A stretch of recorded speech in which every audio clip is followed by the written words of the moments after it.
Well, welcome to the first annual Inclusion Fusion Special Needs Ministry Seminar, sponsored by Key Ministries and Pajama Conferences.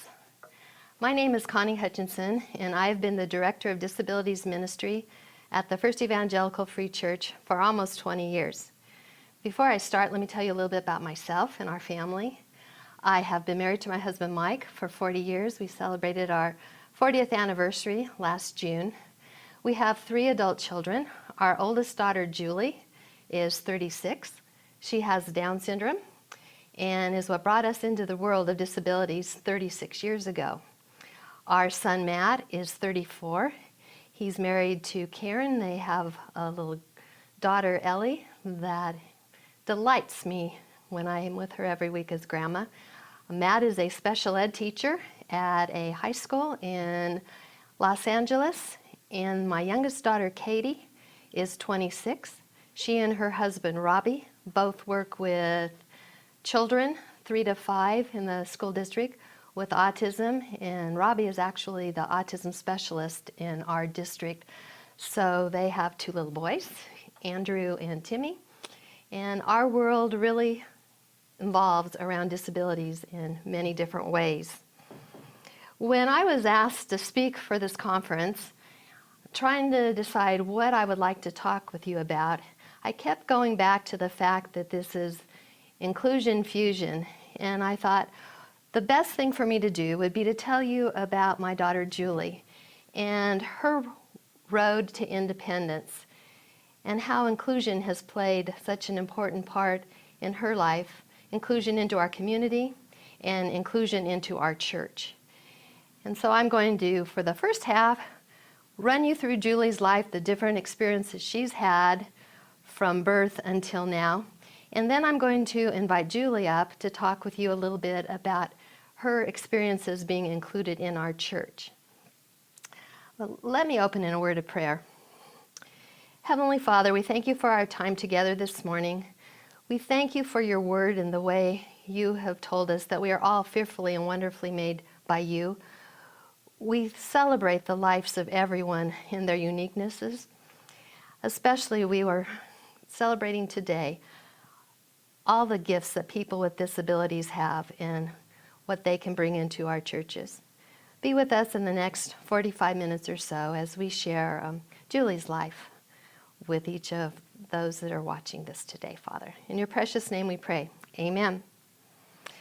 Well, Julie was born on September 3rd, 1975. 2 days before she was born, another young man who's become important in our life was born, named David. The night before Julie's birthday, I was at a baby shower given by the newly married moms at our church. We were in the newly married class at that time. And in the middle of all the excitement of the games and what we were doing, somebody said, "Did you hear the news that John and Patty's baby, who had been born on Sunday, had been diagnosed that day with Down syndrome?" We were all stunned. I didn't know what to think. I didn't know that much about Down syndrome. But as we were standing there quietly pausing in the festivities of the baby shower, someone who had been to the hospital to see John and Patty and meet David that day said, "You know what? They want you to understand that their baby is a gift from God, created just the way he is for their family, and they don't want you to feel upset." Whoa. Well, that night, 5 weeks early, at the baby shower, I went into labor. And so on the way to the hospital, my husband and I talked about what we had just heard that evening regarding David's birth. And I can remember saying to Mike, "Wow, I wonder if we would have the same thoughts, if we would be as accepting if something like that was to happen in our lives." Never dreaming that the next day we would be at that same place. We would be giving birth to our first child, our daughter Julie, who has Down syndrome. Now, after Julie was born, my doctor came in to see me and was talking about releasing me to go home. He had not been with me for the delivery. He'd been out of town. So I finally mentioned to him, do you know that they think that our baby has Down syndrome? And he said, yes. Don't worry, this never happened, will have to happen again. He said, there is a test called amniocentesis, and he took his prescription pad out of his pocket and he wrote it down so I'd know how to spell it. And he said, next time you're pregnant, we will do this test and you'll never have to go through this again. I looked at him and I said, well, whoa, wait a minute. You know what's gotten me through the last 24 hours has been, I keep going back to Psalm 139, where God says, we are all fearfully and wonderfully made by Him, and our days were numbered before we were ever born. God doesn't make mistakes. He created my daughter just the way she is to glorify Him. How could I then the next time I was pregnant say, oops, Lord, you made a mistake this time? This doctor just kind of looked at me with a blank look, and the ironic thing about this was he was an evangelical Christian, I thought. I knew that is why I picked him in the first place to deliver my baby. So I was very disappointed, as I've learned over the years, that there are many people, even in our churches, that don't understand sanctity of life the way I hope you and I do. Well, my husband called a geneticist from the hospital who came and talked with us. And this was, remember, 36 years ago, but she told us that, early intervention is just starting. You do not know what the potential of your child will be because there are so many more services, and it's a new world for people with disabilities. So we left the hospital with hope, not really knowing what was ahead, but knowing that God did have a plan for our daughter. I'm not to say there weren't hard days. There weren't days when I mourned for my daughter that she wouldn't do things that I had thought she might be doing when I was pregnant. But I soon learned that she had many unique gifts that she had to offer to complement our family. But as I went home from the hospital, I was told that there was something called early intervention that was just starting to develop around the country. So when Julie was 6 weeks old, she started her first early intervention class. And off we would go every Friday morning, where I would be with a group of moms with infants, toddlers who had disabilities, and I would start thinking, oh, if I did this exercise or worked on this, it was going to make all the difference. Someone wisely told me at that time that probably the best thing I could do for Julie would be to treat her like any other child, to have expectations for her, to expect her to behave, to bring her with us out into the community, to include her in everything that we did as a family. And I think that has served well over the years, that she's a social butterfly, she is part of whatever we do, and she has just really been an integral part of our family, and you can tell the influence she's had when her siblings have gone into the roles that they have. Well, when Julie was 3, she was going to a program at that point at Easter Seals. There were no programs in regular nursery schools at that time that would include a person with disabilities. So up to this point, Julie was always in programs for kids with special needs. I can remember when it was time for her to be tested to go into the public school system. And I put my mother bear armor on, and I was determined that Julie was going to have every chance she could at school. At that point in time, there were 2 categories for people with cognitive disabilities. You tested either in the MR, or mentally retarded range, or the EMR, educable mentally retarded age range.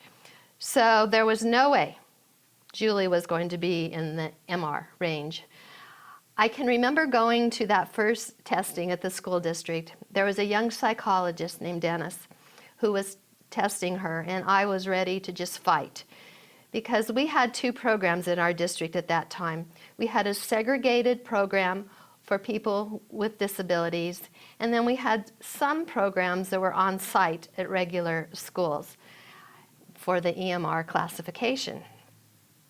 Well, as Dennis tested Julie and she was doing pretty well, he got to a certain point and he said her IQ was now in the range of educable.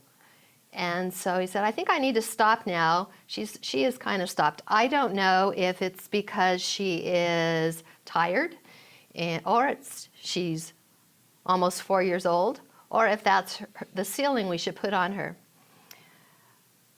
But he gave me an IQ for Julie, and that was the last IQ test we've ever allowed Julie to take. Because you see, I decided at that time it didn't matter what her IQ was. She was Julie. And I didn't want anybody to look at a low IQ and decide, well, she's not capable of doing something. I wanted people to look at her for who she was. So there were times when we had IEPs, we had meetings with the school district when they just kind of shook their head. We did all kinds of other testing, but we never did that IQ testing again. Now, I want to tell you a story about when Julie was 7 years old. She had been in a special day class up to this point, and she had been in a special day room right next to a kindergarten classroom. So part of the day, she would be allowed to go next door to the kindergarten room. The last day of school, they went on a field trip to the Children's Museum. And the teacher from the kindergarten class said, you know what, Julie fit in with everybody else. Now, this was back before the word inclusion was ever thought of. The word mainstreaming was used. And so my husband and I were at an IEP meeting, and we said, after we had heard about this successful trip to the Children's Museum, we said, could Julie be in the regular kindergarten class next year? She knows her alphabet, she knows her numbers. I think she might be kindergarten ready. I'd like to give her a chance. I'll never forget the psychologist that said, ma'am, you can't do that. She has Down syndrome. I said, exactly, I realize she has Down syndrome. That's who she is, it's okay. And he said, well, if you want her to be in a regular kindergarten class, you have to sign her out of special ed, no more services, she can't have speech, she can't have transportation provided. You need to just sign her up at the local, your neighborhood kindergarten, and basically kind of sink or swim. I said, well, she's in a special day class right now where she's the only one that has any language, and her social skills are her best asset at this point.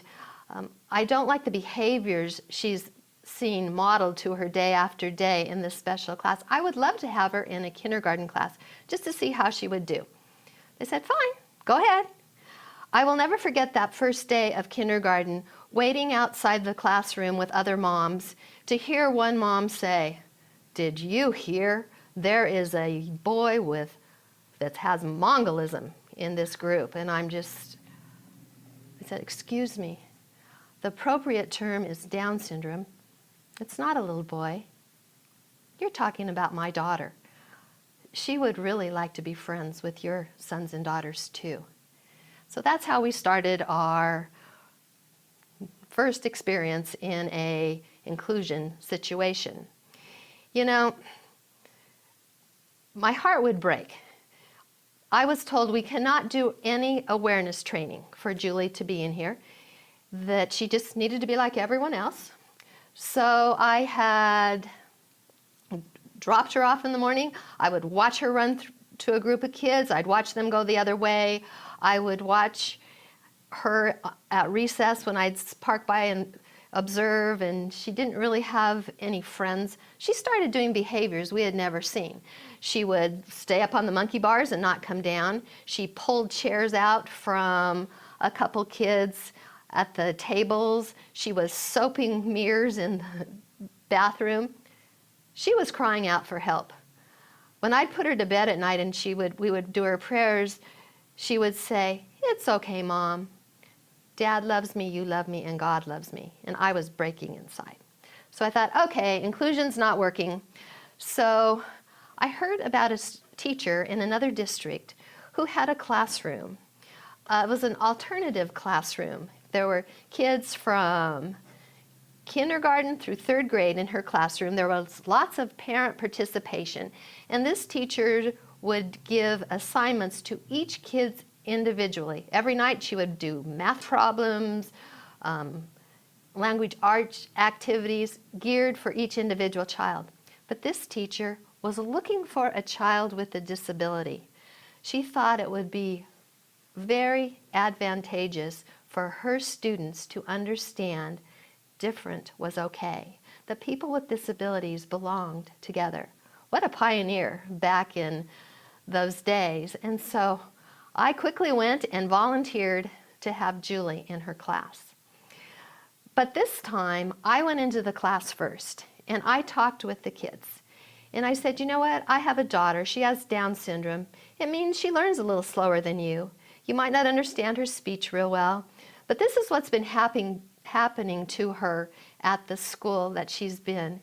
And as a mom, it's just breaking my heart.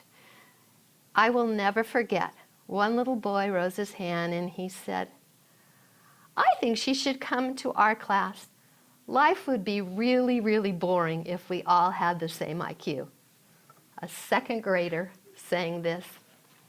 There was another girl, I brought a picture of Julie, and she had her glasses on in the picture, and this little girl raises her hand and she says, "I think she would fit in great because look, she has glasses like me." So in 20 minutes, with just a little bit of awareness, we had a group of kids ready to receive Julie into their classroom. Julie was in that classroom for almost 3 years. It was probably the best time of her school experience in many ways. These kids came to Special Olympics to watch her run. They invited her to birthday parties. She was invited to more birthday parties than she'd ever been before. Typically, kids with disabilities are not included in birthday parties and social events. So it was just a real special time in her life. And I learned what we did when we put her into that kindergarten situation at our neighborhood school. We had just dumped her into that situation, and we had hoped it would work without any preparation, without any awareness training. So I've learned over the years that kids are great. It's usually the parents that are a harder sell. Kids are accepting, and you just tell them a little bit about someone with a disability, and they're there usually with open arms, and for their benefit as well as for ours. Well, there came a point when Julie outgrew that class, and it was time to bring her back into the school system in the district where we lived. And so I took Julie with me, and we went to various special day classes on regular elementary school campuses. And she picked one, and as far as inclusion went, she was included at lunchtime and at recess time. There were a couple instances where kids who didn't really understand would ask her to do things, and she would do them, making wrong choices simply because she thought she would be then accepted into their group. So there was a learning curve there too. But when she was graduating from elementary school, it was time to go into junior high. In our district, at that time, there were 2 options for junior high. When you had a disability, you could go to the segregated special education school that was from pretty much 3 years old through 22, or they now had a special day class on the junior high campus. I will never forget, my husband and I took Julie out to the spaghetti factory for dinner. We wanted her to be part of the decision on whether she went to the segregated school or the junior high? And we told her that it would be kind of tough to be at the junior high. Her friend Jill, who has Down syndrome also, is a year and a half older than Julie. She'd been the first one with Down syndrome to go to the junior high the year before. Jill, at that point, well, I guess I could still say at this point, she loved boys. So she wanted a boyfriend more than anything. Her mom tells of the evening that she went in her room and got dressed up and was so excited and stood by the front door. Her mom said, "What are you doing?" And she said, well, she was waiting for a specific boy to come over because he told her he was going to come over and they were going to do something special that evening, and he would be there at 7:30. Well, Jill's mom knew that that probably wasn't the case, but she couldn't get Jill to budge from that door for almost 2 hours. 7 o'clock came and went, 8 o'clock came and went, 8:30 came.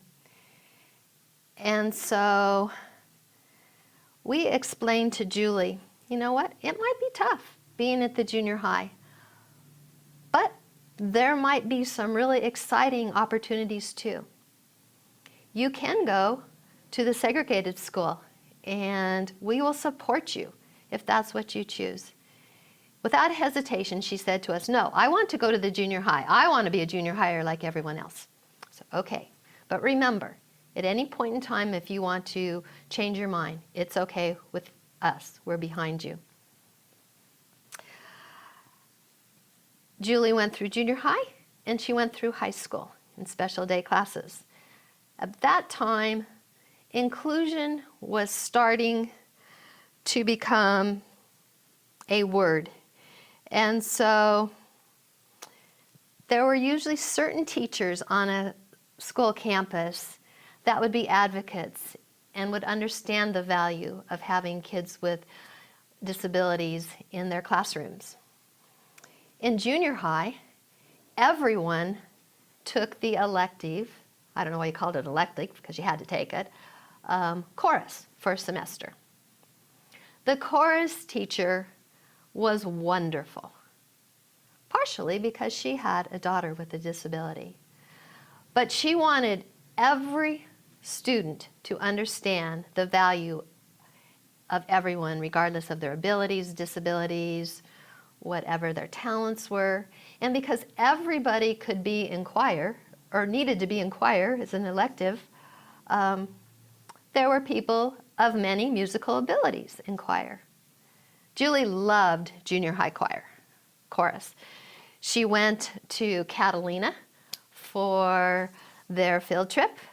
Her dad went along as a chaperone. She still to this day talks about the fun she had in that choir. Actually, the choir teacher at Christmas had the whole choir go to a segregated special ed high school and perform for them. And then at the choir concert they did at the school, she had each choir member tell what the highlight was when they sang to the students with disabilities. It was a really moving evening. That teacher understood. Fast forward to an experience in high school. The only teacher on the campus at that time that was willing to include someone with a disability in a class was the choir, chorus teacher. But there was a big difference. In this junior high choir, everyone who was in the choir tried out. You had an audition because they went and they performed. They went to other schools. They wore the long, pretty dresses. The boys were in suits. And you were graded. It was a competition. So this teacher came to us at the IEP and said Julie was more than welcome to be in his group, but she just wasn't going to go to the competitions. I said, well, wait a minute. Now you have to understand, in our home, we don't do happy birthday well. There is nobody musical in our house. Sometimes I look at families that have many members that can sing, and I think, Lord, why did you forget us? But Julie is just like me, and singing isn't her gift. So I could understand why this teacher thought maybe she wouldn't be part of the performances. However, I tried to explain to him, well, you know, I think what she was going to really like about the choir was the long, beautiful dress and the interaction with the others. So I really don't think that that's where we want to include her. But what I do want you to do, I want her to try out for choir like everyone else. She needs to audition. She needs to have that life experience that if she has a gift to sing, she will make the choir. If she doesn't, she needs to be there when the list is put on the wall and she reads down and she finds her name isn't on there. Just like when I tried out for drill team and failed miserably in high school. That's a life experience she needed to have too. The teacher thought I was pretty mean, but it's okay. So Julie tried out for choir. She came home when the results were posted at school. She was tearful and said, I didn't make choir, Mom. But you know what? That was a lesson she needed to learn. We don't include people with disabilities just to be nice. We include them where they can fit too. One other quick story about the value of inclusion and disability awareness was when Julie was in high school. Julie was in our high school department at church at that point, and we'll talk about that a little bit later. But I had been trying to get disability awareness programs, assemblies or whatever in the schools, but I wasn't getting really far at that point. And so you can do that in church, I thought. And our church is large, and we had about 200 in our high school group at that time. So we had a man by the name of Steve Chance, who was in his late 20s, come and speak with the high school group. Now, Steve has cerebral palsy. He can walk, but he is very unsteady on his feet, and he has difficulties in certain areas. So he came and he told our high school students how his life was turned around when he was in high school in 9th grade in the Midwest where he lived, and someone invited him to a Young Life activity through their school. That's where he learned about Jesus, and he also learned that he had value. People in this Young Life group would take him out on the lake. They would include him in things. So he told these high school students at our church what that meant to him. He also told them, you know what, can you imagine how hard it is for me to eat peas the way I shake? And he let them ask questions, and he is married and told them about his life, and they listened. Because I was a couple months later at an IEP for Julie, and we're sitting in the room, and somebody said, you know, it's been very amazing. Julie doesn't eat lunch with the special ed students anymore. We went looking for her, we couldn't find her. And there under the flagpole, we have noticed she's eating with a group of about 30 kids every day, and included. I thought a minute and I smiled and I said, oh, those are kids from our church. Because you know what? Those 30 kids heard a man named Steve Chance talk about how inclusion had changed his life. And one of those girls came up to me a few weeks later and she said, I go to El Dorado where your daughter goes, and I was just wondering, do you know where she eats lunch? And I told her, and she said, well, we're going to go and we're going to ask her to come and eat lunch with us. So for her junior and senior year in high school, Julie had lunch with this group.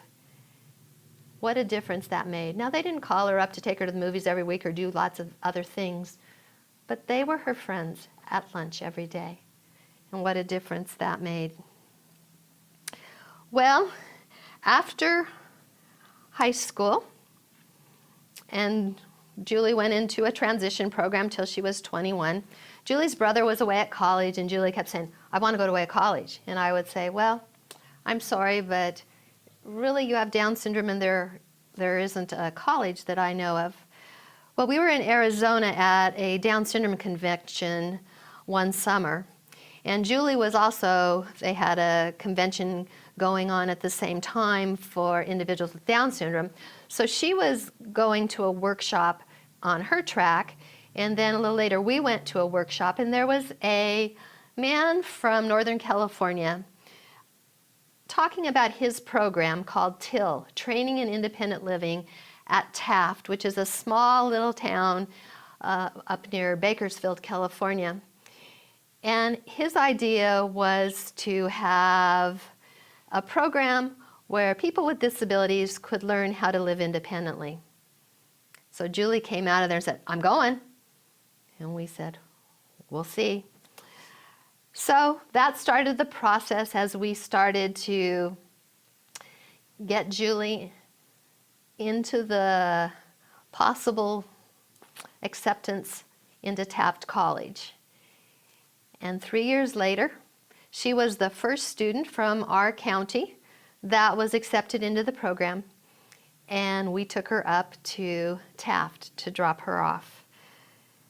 This is a small community college, a 2-year college, but they have actually dorms that have been built. You usually don't have dorms on a 2-year college, but as the man who was pumping gas for us, it wasn't self-serve, it was pumping gas for us when we went up for the interview, said to us, as he looked in the window, he said, oh, hi, and what are you here for? And we said, well, we came to observe your program. Oh, our TIL program. Well, we have those dorms because we started to have a football program, and did you know that you can't recruit within the state, but you can go out of state? So we went to Idaho, we got some football players, and they were so rowdy, we built them dorms. We didn't like football in this town, so got rid of football, but we had these dorms standing there, so what would we do with them? So someone had the vision of, let's use these dorms to teach people with disabilities how to be independent. Wow. So that's what happened. I will never forget. We spent the weekend moving Julie into her room, got all ready to go, and she looked at us and she said, change my mind. I'm not going here. You can't leave me. And she started to cry. That was probably the hardest thing as a mom, to release her. It was hard enough to have her 4 hours away. But to say, no, Julie, because I love you, because I know you want this, I'm going to leave you here. My husband thinks that's the longest ride we ever had in the car going home. I think I cried the entire way home. And the following day, I didn't call her until that evening because I knew I needed to give her space. Well, I called her that night. She answered the phone, and I said, Julie, how you doing?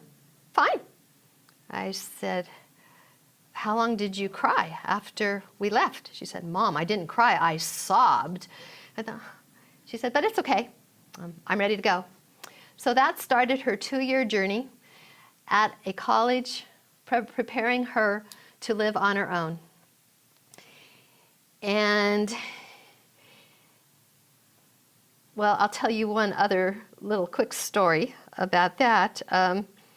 She'd been there 4 months, and it was Thanksgiving, and they said that they were going to teach her how to come home on the train independently. And I thought, whoa. But she had to take, for the first 2 hours, you take the bus because the train didn't go all the way through the grapevine up there. And then you have a layover at Union Station in LA, which isn't in the best part of town. And then you wait, and then you get on the train to come down to where we are. I was petrified. So I told her brother, who was coming down from college to be with us on Thanksgiving, I said, would you do me a favor? Would you please kind of be a little mouse in the corner of that train station, and don't let her see you, but would you hide and just be sure she's protected and she does okay? Well, he's at the train station calling me, and he says, hey, Mom, I just want you to know, I'm not the only one watching her. I go, really? So apparently the school had also sent somebody, so they're not just sending them out to the wolves right away. So that was an encouragement to me, but on Julie's part, She made it to the train, she made it home, and she's had 3 or 4 trips up there since then. So she really did learn how to be independent. Things that I never would have thought when she was born she'd be able to do. When she graduated, she came back home. And as far as I was concerned, if she lived with me for the rest of her life, that was fine, because I was petrified about finding an apartment for her to live on her own. And Julie was determined. We applied for low-income housing for her, our HUD housing in our area, trying to get her as independent as we could, so when something happens to us, her brother and her sister and their spouses can oversee her, but she's been very firm in saying she wants to always live on her own. One of the ironic things we thought would sure be nice if she had a roommate. How the low-income housing that helps subsidize her rent works, she cannot have a female roommate. When we asked, when she got her voucher to get an apartment, when we said, can she have a roommate? They said, ma'am, this is low-income family housing. A live-in boyfriend would be fine, but she can't live with a girl. So that's been something that's been an issue. Why can't she have a roommate? But she lives in an apartment complex with another graduate from the TIL program at Taft. They live close by, their apartments in the 2 different buildings, and she told me the other day that Robin was over. They played Monopoly last Friday night. Yesterday I picked both of them up from bowling and took them home. So even though they're not living together, she does have that friendship. Working is an issue. It's hard in this economy for people to find jobs, especially people with disabilities. Julie was so fortunate. For 5.5, 6 years, she worked for a man, Boyd Coddington, who had a hot rod shop. He built hot rods for people and special wheels, and he had a showroom where Julie would dust the cars with a feather duster. He had a shop where they sold shirts, and Julie would do inventories on the shirts. That was wonderful. She had a purpose, a place to go every day to work. She worked from 9 to noon, and by the time she took the bus, she would be home by 2. And he suddenly passed away a few years ago due to an accident, a fall he had. And subsequently, a few months later, his business was sold, so Julie became unemployed. We haven't been able to find a job for her since then, but she keeps busy. She has a little shredding business. So there's a counselor at our church that he gives her a lot of testing results that she shreds for him. And she has a couple other people that bring boxes of shredding that she does in her apartment. So that keeps her busy. And she keeps busy in other ways too. I would say what's been so successful for Julie in many ways, the circle of friends that she has. She has her family, her brother, her sister, her niece and nephews. Julie has been a maid of honor for her sister. She's been a bridesmaid for her sister-in-law. She is so involved helping with the kids. They are there on a moment's notice if she needs help. She has cousins. She has an aunt that takes her out to dinner once a month. She has friends. She has friends from church. She has friends from school. She has friends that call and bring her places that she wants to go. Regional Center is the agency in our state that provides services for people with disabilities if they become disabled before they're 18. Julie has been a consumer of Regional Center since she was young, since she was born actually. Regional Center provides someone to come. She has 2 different young women who come to her house at her apartment twice a week for a couple hours. They take her grocery shopping, they take her banking, help her do her checkbook, help her with those skills she needs some assistance with so that she's able to live on her own. And then there's the church. I would like to read to you an article that Julie wrote with my help when she was, well, it was in 1990. And it kind of tells her story through the church up to that point. It's called Keep Everyone Together. She says, I was made in the image of God and born on September 3rd, 1975. The doctors told my parents that I had Down syndrome. This means I learn slower than most of you. I wish I didn't have Down syndrome, but I know it's the way God created me to live for Him. When I was little, I went to Sunday school like everyone else in our church. When I was 6, I stayed with my mom in the 4-year-old class where she was the teacher and I was her helper. When I was 10, my sister Katie was born and my mom stopped teaching the 4-year-old class. Lots of people thought I should go to the special education class at church because I was different. I didn't want to. In the special ed class, there were students from 10 to 40 years old. One man was 23 and wanted to marry me. This was scary and I didn't like it. I loved to sing. I started going to the special ed class only for the first service and then to our King's Kids choir practice for the second service. It was great singing with the kids in front of the church, and I sang in 2 musicals. I was sad when I got too old for the kids' choir. Last June, I listened to my brother talk about starting in the junior high group at church and all the fun things they did. I wanted to be with teenagers too. Mom and Dad talked with the junior high pastor, and he said I could be part of the group. I was so excited. I went to summer camp, and I am in a Sunday morning core group with 10 other girls. On Wednesday nights, I go to Youth Mania. It's fun, but I wish the girls were really my friends. Maybe if I had been with them from the beginning, they would know me better as a person and know that I'm just a regular person with regular feelings who is more like them than unlike them. I hope that in your churches you keep everyone together whenever you can. Well, at that point in time when Julie wrote that, I was in a prayer group with 4 other couples, and one of the couples was on the pastor staff at our church. And so when the prayer meeting was at your house, you could bring up any topic you wanted to talk about that night. So I read this that Julie had written. And this Pastor Doug said, can I take you and your husband out to lunch tomorrow? And can we talk about why disability ministry might be important for a church? That we should have this at our church? At that point in time, we did have a disability ministry that was thriving at one point in the early 80s, back when everyone with a disability, regardless if it was a physical disability, a cognitive disability, you were 4 years old or 40 years old, you were all in one room and kind of in the back so that the parents could go to church. And at this point in time in the 90s, inclusion was coming.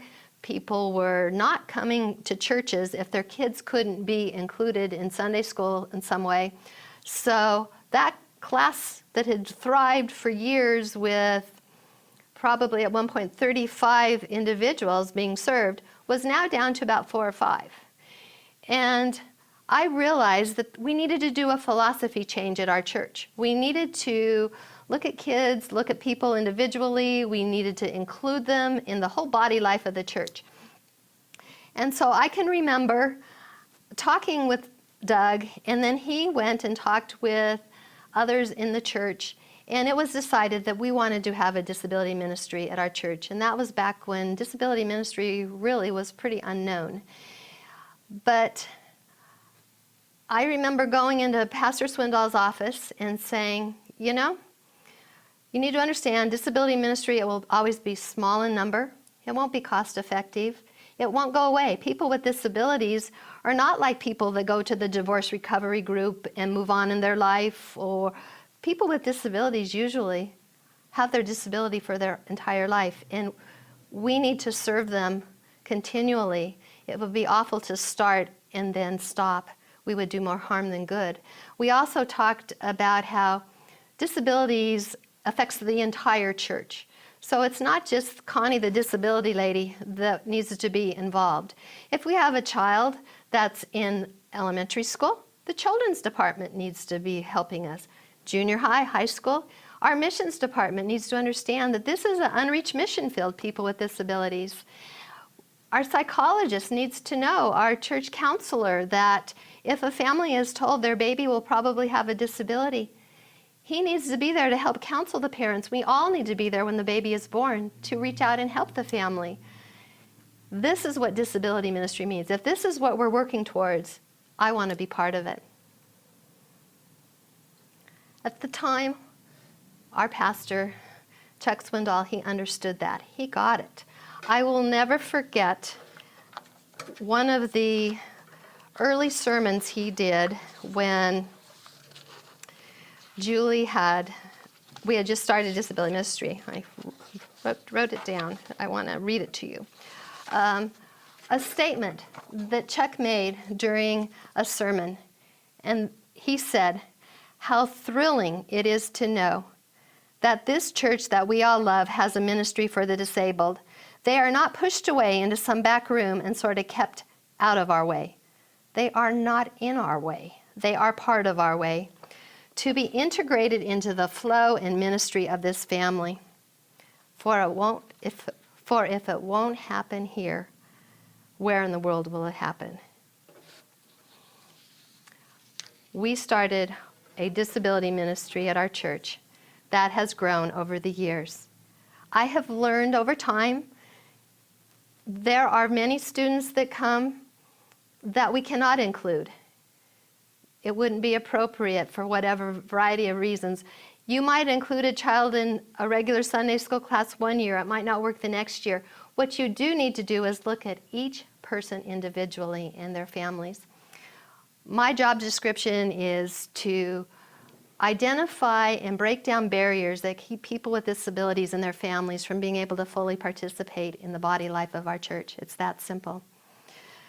So when we talk about Julie's involvement in our church, as a baby, she tried going to the church nursery, but every Tuesday we would be at the doctor's office with a cold, with strep throat, with something, because her immune system was so fragile until she was 5 years old and she had her open heart surgery.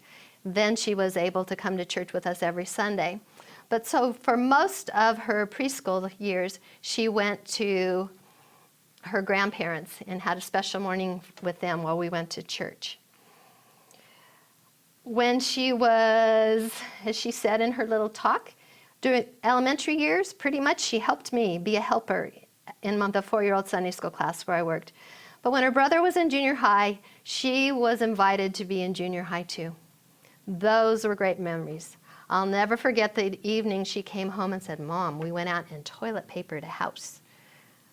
That was something I never thought I would hear her say when she was born. I can remember in high school, there were activities that I knew that wouldn't be real easy to take her along with. When they went on the 3-day trip to the beach and she would get so sunburned or whatever, maybe that wouldn't work. But there'd be other activities that she would have a great time at. She was with a group of girls and had a wonderful time going to different events with them.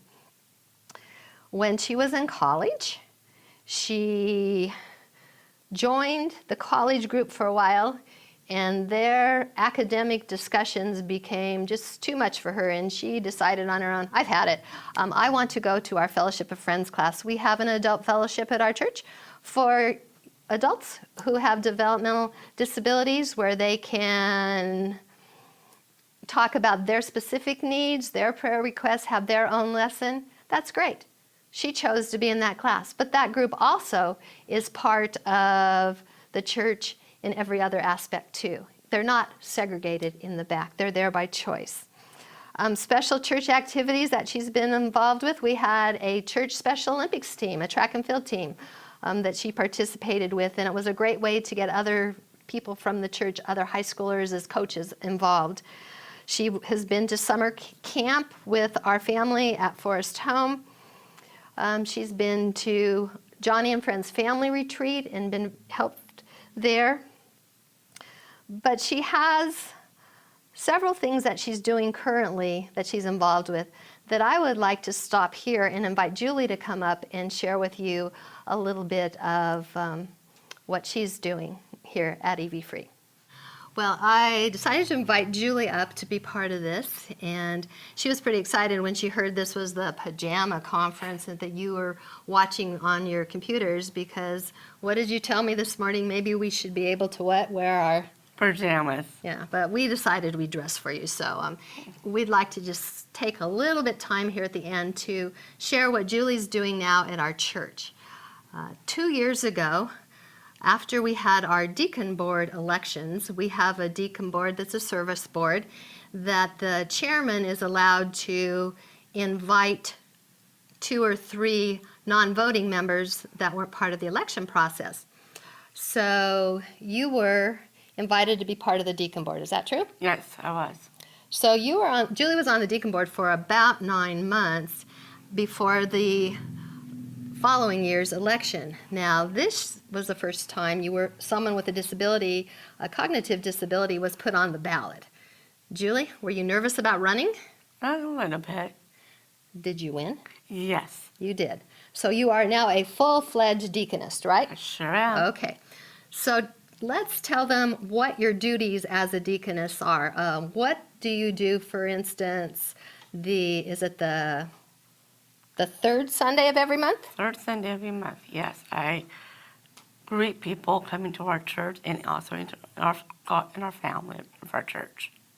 Okay, and what happens if they don't know where to take their children or whatever? What do you do? I help them look for their class or whatever they need to find. Great. Okay. Now, on the third Sunday of the month, so fourth Sunday of the month, that's the third Sunday. What do you do on the fourth Sunday of the month? The fourth thing, I help with communion setup, where I help break the crackers, and also I put cups in little holes around, like a big round plate. On the tray, okay. On the tray. Mm-hmm. Right. So, and you are on one other committee called the Bereavement Committee. What do you do on the Bereavement Committee? On the bereavement community, I help after more services at the reception. I put cookies out, do the punch, but mainly comfort the family. Comfort the family. And you are, because that is one of your spiritual gifts, Julie, I think, is you have that compassion, that gift of mercy, and you are always with a smile and really helping out. So they appreciate when they see your smiling face at their memorial services as they celebrate the life of their family member who has gone to be in heaven, huh? Yep. Right. Okay. Let's see. We have a program that we're involved in here at church called Royal Family Kids Camp that's nationwide. Some of you might have Royal Family in your churches. And I have been the director for our Royal Family for the last 10 years. Royal Family is a week-long camp in the summer reaching out to 7 to 11-year-olds in the foster care system. Many of the kids have been abused or neglected. Well, for the last 3 years, I've brought you along with me. The kids love you, don't they? Yes. Okay. Well, at Royal Family, every evening we give the counselors a break, and so you and I will go into individual cabins and we would talk to the kids. It's amazing. What do you usually talk about? Talk about my life, my disability. It's amazing how these kids who have been in various situations in foster care, been moved from place to place, have been the underdog many times. They relate so to Julie, and they will tell you and open up in ways that they might not do with us. So you've had quite a ministry at our Royal Family. This year at Royal Family, every night after dinner, we had a campfire, and we had a different speaker each night talk about how we all have choices to make in life, whether we choose drugs, whether we choose alcohol, whatever the individual talked about. But the night Julie talked, you talked about how there are certain things in our lives that we do not have a choice over. Specifically, what did you tell them you did not have a choice? The choice I didn't have is to not have a disability. Right, so you had no control over the fact that you had Down syndrome. No. I can remember there were times when you were growing up, especially in your early teens, when you would say, I hate having Down syndrome. But you made a choice, I remember, when you were about 16. What was that choice? Is to follow God put Him in my heart, in my life. And that you chose, well, didn't you make the choice that you weren't going to be upset over the fact that you had Down syndrome? But what did you realize? I realized to be positive about my Down syndrome in God's family. Was it the way Have the attitude of God, faith in God. that's how He made you, right? That's what I was saying. Yes. Right, and you have gifts. Now, you said you made the choice to receive Christ. Do you remember when you first received Christ? When you did receive Christ? When did you ask Jesus into your heart? When I was 5 years old, sitting on the hospital bed with my mom. She asked me if something happened, where would I go? And I said, I'll be in heaven with my Father, God. Why did you know you would be in heaven with God? Because I know Did you ask Him into your heart? Did you I ask- asked Him to be in my heart. We prayed that night, didn't we, before you went into your heart surgery? Yes, we That's did. right. We prayed. Okay, so that was a choice that you made. But is it easy having Down syndrome? It's not easy to have Down syndrome, no. Would you rather not? I'd rather not, but it's good for being positive and mainly being positive in the faith of God. If I had no faith, I'd be nothing. But with faith through God, I know I have positive influence through Him for others. And you really have had a lot of positive influence, Julie. Let's talk a little bit about when we went to North Africa. 2 years ago, our church had a campaign that all of our short-term mission for the summer would be in a country in North Africa. And in church one Sunday, they asked if anyone was interested to come to the booth at the missions fair. And before, I have been to Romania and a couple other places, to China, and you have always told me that there's no way you were going to travel on an airplane for that long and go anywhere. And so I was very surprised. After you heard in the service that day, what did you do? I went and told my mom, oh, I'd like to go tomorrow to North Africa.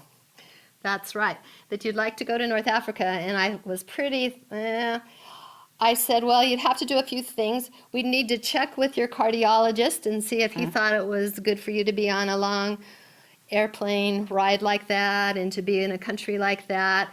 I kind of thought he was going to say no. What did he say? He said, yes, it'd be good for me to go. Okay, so that barrier was... So then I can remember the day I said, well, Julie, you need to fill out the application like everyone else. That you did. And I told you that you would need to go get pictures because you would need a passport, and you'd need to get pictures for your passport. What did you do? I went with my worker, and we went to Save On, and we went to get my passport. Well, you went to, but when I asked you about the pictures, where were they at that point? They were in your purse. You Yes, took them out. You'd already gone and got them. So that's when I knew we were serious, Yes. that we were going to go to North Africa together. Mm-hmm. And we did. Now, we were there for 2 weeks. We were in 3 different facilities. We saw about 150 teenage, primarily boys, with autism and Down syndrome. And we sure had a lot of staff people looking at us, didn't we? Yes, we did. And we had, on our team, we had you, we had me, some special ed teachers, a speech therapist, we had an occupational therapist. So we went all ready to tell all about our lives and how to help them with our skills. Who was the one that they kept asking questions to and were so amazed with? About me. They asked you everything. They could not believe that you lived by yourself, that you went out of your house. Most of these teenagers and people with disabilities in other countries, they don't understand the value of disabilities and what people with disabilities can do. And so you were quite an inspiration. On the last day that we were there, we were invited to the director of all these programs. He invited us to tea, which was quite an honor. Again, who did he continually talk with? Me, Julie. With you, that's right. And can you remember what he said when we left? He said, Julie, thank you for showing us that we are 50 years behind with our disabilities over in North Africa. And thank you for coming.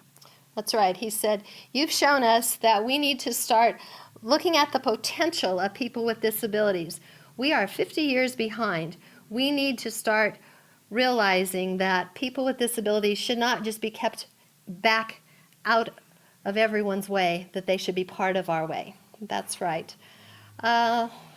Anything else you would like to share before we're done? I think our time is almost out. Now you live on your own. Yes, I do. You spend a lot of time here at our church. Your apartment is only about 5 minutes away, so you walk down here a lot, don't you? Yes, I've walked down here a lot. Would you like to encourage people to be sure that they find places for people in their church with disabilities to serve? Yes, I encourage them, disabilities, other churches, to serve and be part of the church family. That's right. Now, not only are you part of our class, the Fellowship of Friends class, that is primarily people with disabilities, but you went on your own. We have many adult classes on our campus, and you found a class called what? All ages and stages. All ages and stages. You went on your own. So I think it's been almost 5 years now. You're a member of that class. Yes, I am. So you're part of the group where you share your prayer requests. You go on outings. You're an important part of that class. And do you have anything you want to share about all ages, or? Well, it's a good class. We are a family itself. With one of my teachers, and I was a kid, Dennis, and his wife, Karen. Now they're also my teachers as a grown-up and onto the stages in Mill Howe. And they were two good influences in my life, the same with Glenda and their family. So I encourage you guys, for people with disabilities, if you have that chance to go out, be a part of a family, that would be a great thing to do. Okay. Well, in closing, I just want to make a couple statements for you to think about. God does not ask us about our abilities or our disabilities, but He asks us about our availabilities. Be sure that in your churches, you give people with disabilities opportunities to be available, to use their gifts, and to serve you, not only to be served by you. And secondly, Johnny Erickson Tata, when she spoke at our church, she said something once that I will never forget. She said, "A person with a disability can do more for the spiritual well-being of the church than you can imagine." And we have found that to be so true, that people with disabilities will bring more to the spiritual development, to the spiritual well-being of your church than you will ever imagine. So give them a chance. Hope you've enjoyed listening. We've enjoyed talking with these people. Yes, we Even have. though we don't have our pajamas on, huh? Right. And we just hope you have a good day. Yes. Thanks a lot. Thank you.